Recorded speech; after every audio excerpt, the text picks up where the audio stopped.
पहले वेनेजुएला का तेल, अब आर्कटिक की बर्फ के नीचे दबा सफेद खजाना। अमेरिका की भूख ने दुनिया को फिर डाला संकट में।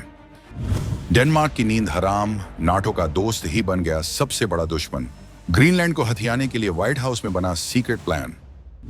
चीन की बादशाहत को खत्म करने के लिए ट्रंप ने चली रियल एस्टेट की सबसे बड़ी चाल। $3 ट्रिलियन का खजाना अब निशाने पर। भारत की ग्रीन स्ट्रेटेजिक पार्टनरशिप के बीच आया भूचाल। कोपेनहेगन से नई दिल्ली तक की कूटनीतिक तारों में दौड़ गया करण। अगर नहीं माना डेनमार्क तो क्या होगा हॉस्टाइल टेकओवर। महाशक्ति की जिद ने दुनिया को ला खड़ा किया तीसरे विश्व युद्ध की दहलीज पर। दोस्तों, अभी दुनिया वेनेजुएला के तेल भंडारों पर अमेरिका की गिद्ध दृष्टि और वहां मचे घमासान से उबरी भी नहीं थी कि वाशिंगटन से एक और ऐसी खबर निकलकर सामने आई है जिसने पूरे यूरोप के पैरों तले जमीन खिसका दी है।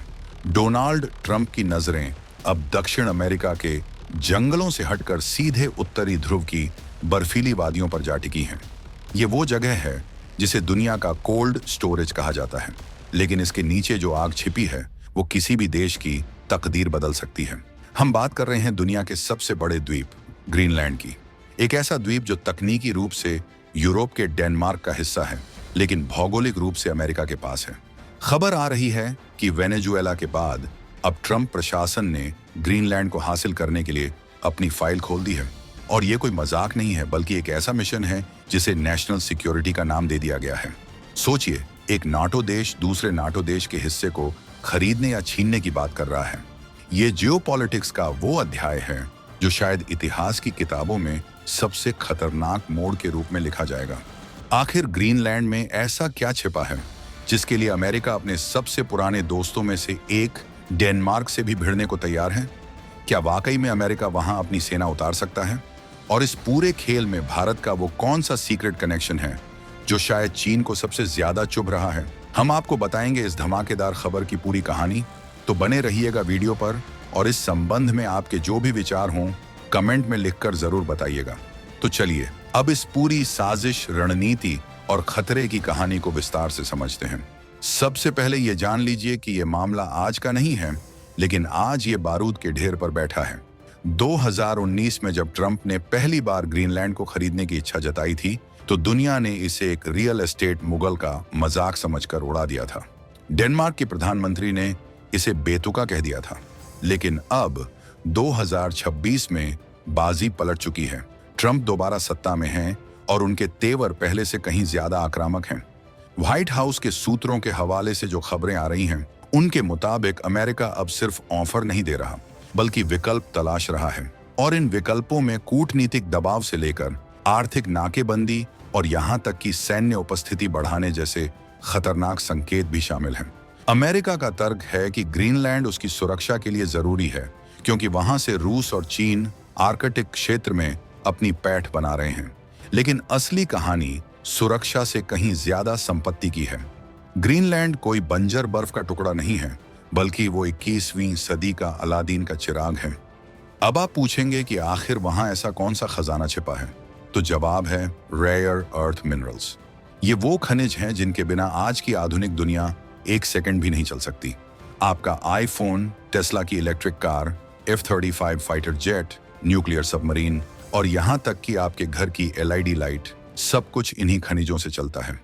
नियोडिमियम, डिस्प्रोसियम और टर्बियम जैसे नाम शायद आपने न सुने हों, लेकिन ये आज सोने और तेल से भी ज्यादा कीमती हैं। और ग्रीनलैंड इन खनिजों का सऊदी अरब है। वैज्ञानिकों का अनुमान है कि ग्रीनलैंड की बर्फ के नीचे दुनिया का सबसे बड़ा अछूता रेयर अर्थ भंडार छिपा है। अभी तक चीन इन खनिजों की सप्लाई पर 90% कब्जा जमाए बैठा है। चीन जब चाहे दुनिया की सप्लाई लाइन काट सकता है, जैसा उसने अतीत में जापान के साथ किया था। अमेरिका इसी चीनी बादशाहत को तोड़ना चाहता है। ट्रंप जानते हैं कि अगर ग्रीनलैंड अमेरिका के पास आ गया तो चीन की मोनोपोली, एकाधिकार खत्म हो जाएगी और अमेरिका टेक्नोलॉजी की दुनिया का भी बेताज बादशाह बन जाएगा। वेनेजुएला में नजर काले सोने, तेल पर थी, यहां नजर सफेद खजाना, बर्फ के नीचे दबे खनिज और रणनीतिक बढ़त पर है। अब जरा सोचिए डेनमार्क की हालत के बारे में। डेनमार्क एक छोटा सा शांतिप्रिय देश है जिसकी आबादी दिल्ली के एक मोहल्ले जितनी भी नहीं है, लेकिन उसके पास ग्रीनलैंड जैसा विशाल भूभाग है। अमेरिका का दबाव डेनमार्क के लिए अस्तित्व का संकट बन गया है। अगर अमेरिका सच में जिद पर अड़ गया तो डेनमार्क के पास उसे रोकने की क्या ताकत है? नाटो का सदस्य होने के नाते अमेरिका डेनमार्क का रक्षक है, लेकिन जब रक्षक ही भक्षक बनने की धमकी देने लगे तो वो किसके पास जाएगा? यूरोपियन यूनियन EU भी इस मुद्दे पर बंटा हुआ नजर आ रहा है। कुछ देश दबी जुबान में कह रहे हैं कि आर्कटिक की सुरक्षा के लिए अमेरिका का वहां होना जरूरी है, लेकिन संप्रभुता, सॉवरेनिटी का सवाल सबके गले की हड्डी बना हुआ है। अमेरिका ने पहले भी 1946 में ग्रीनलैंड को खरीदने के लिए $100 मिलियन का ऑफर दिया था, जिसे ठुकरा दिया गया था। लेकिन 2026 का अमेरिका अलग है। ट्रंप प्रशासन का कहना है कि वेनेजुएला में जो हुआ वो सिर्फ ट्रेलर था। अमेरिका अपनी ऊर्जा और खनिज सुरक्षा के लिए अब किसी भी हद तक जा सकता है। डेनमार्क के लिए यह स्थिति इधर कुआं उधर खाई वाली है। अगर वो अमेरिका को मना करता है तो आर्थिक प्रतिबंध या कूटनीतिक अलगाव झेलना पड़ सकता है, और अगर हाँ करता है तो वो अपनी जमीन बेचने वाला देश कहलाएगा। लेकिन दोस्तों, इस पूरी कहानी में भारत का रोल सबसे दिलचस्प और महत्वपूर्ण है, जिसे अक्सर नजरअंदाज कर दिया जाता है। भारत और डेनमार्क के बीच एक बहुत ही खास रिश्ता है, जिसे ग्रीन स्ट्रेटेजिक पार्टनरशिप कहा जाता है। प्रधानमंत्री मोदी और डेनमार्क की PM मेटे फ्रेडरिक्सन के बीच की केमिस्ट्री ने इस रिश्ते को नई ऊंचाइयों पर पहुंचाया है। भारत भी आर्कटिक काउंसिल में ऑब्जर्वर देश है और हमारी नजरें भी ग्रीनलैंड के संसाधनों पर हैं। लेकिन हमारा तरीका अमेरिका से अलग है। हम सहयोग की बात करते हैं, कब्जे की नहीं। भारत को अपनी इलेक्ट्रॉनिक इंडस्ट्री और ग्रीन एनर्जी लक्ष्यों के लिए रेयर अर्थ मिनरल्स की सख्त जरूरत है। अभी हम इसके लिए चीन पर निर्भर हैं, जो हमारी राष्ट्रीय सुरक्षा के लिए बड़ा खतरा है।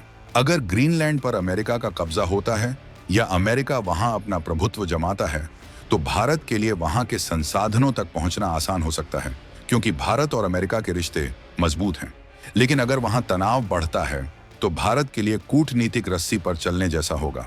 डेनमार्क भारत का एक भरोसेमंद साथी है, जिसने कई बार अंतर्राष्ट्रीय मंचों पर भारत का समर्थन किया है। ऐसे में अगर अमेरिका और डेनमार्क के बीच कोल्ड वॉर शुरू होती है तो भारत को बहुत संभल कर कदम उठाना होगा।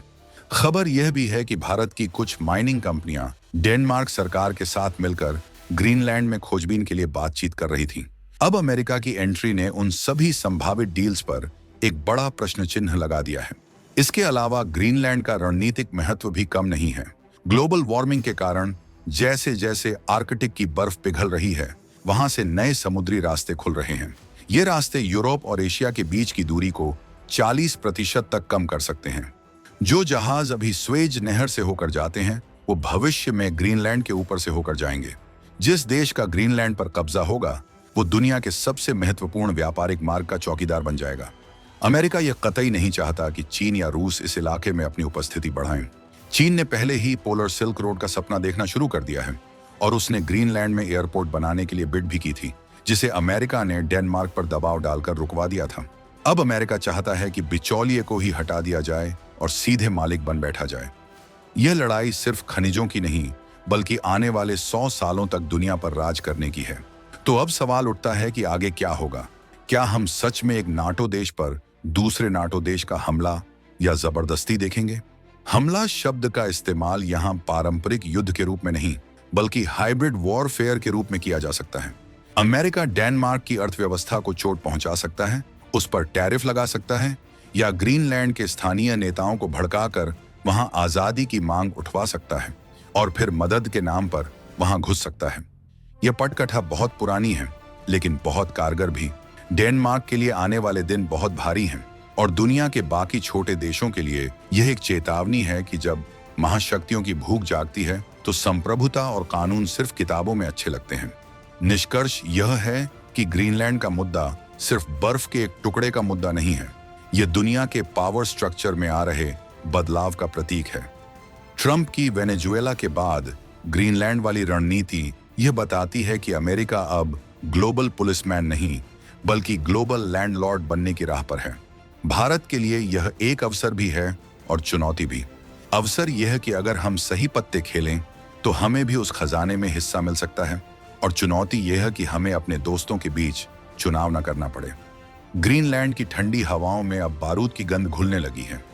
आपको क्या लगता है, क्या डेनमार्क को अमेरिका के दबाव के आगे झुक जाना चाहिए या फिर उसे अपनी जमीन बचाने के लिए यूरोप और दुनिया से मदद मांगनी चाहिए? और क्या भारत को इस मुद्दे पर खुलकर डेनमार्क का साथ देना चाहिए या अमेरिका के साथ मिलकर खजाने में हिस्सेदारी मांगनी चाहिए? यह सवाल बहुत जटिल है, लेकिन इसका जवाब भारत के भविष्य के लिए बहुत जरूरी है। अपनी राय कमेंट्स में जरूर बताइए, क्योंकि हम हर कमेंट पढ़ते हैं। और हाँ, अगले वीडियो में हम आपको बताएंगे कि कैसे भारत ने अपनी खुद की डीप ओशन माइनिंग यानी समुद्र के नीचे खुदाई की तकनीक विकसित कर ली है, और हिंद महासागर में चीन को कैसे हम उसी के खेल में मात देने वाले हैं। वो वीडियो बहुत ही जबरदस्त होने वाला है।